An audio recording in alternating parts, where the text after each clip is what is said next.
Okay, as we close out post-production, one of the best things to consider is how you're going to repurpose your content.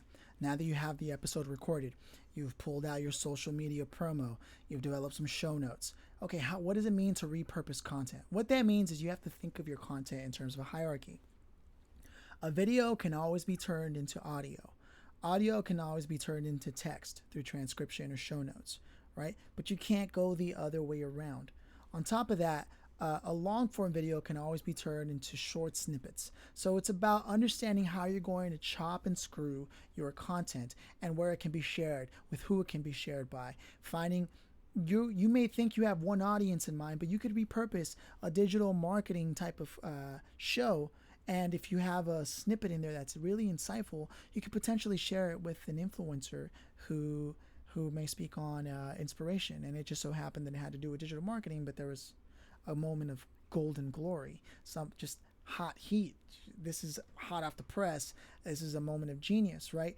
And being able to determine what is content versus documentation, as I've religiously said throughout my course, will help you repurpose your content. A lot like Marie Forleo and Joe Rogan do, where it's not just 1 minute snippets. They have 4 to 10 minute snippets, right?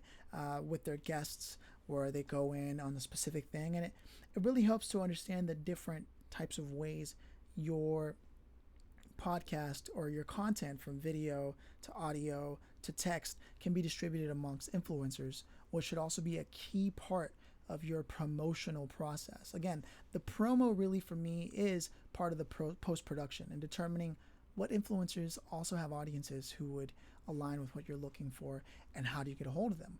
What strategy do you have in place to reach out to them? Those are things that are beyond the scope of this course, but I want to urge you to consider those things because they are important for the success of your podcast. The goal of this course is to help you launch your podcast, and not just launch it, but get it to really take off. So that's about it for repurposing your content. It's just important. I wanted to make a separate video to really clarify the difference in hierarchy and how it goes one way but not the other. You can always write up a script, but it's still going to have to go video, audio. You can make a video from just audio if you want. It's something called an audiogram, again, using a tool like Headliner, but really stick to the hierarchy and keep it in mind as you're building things.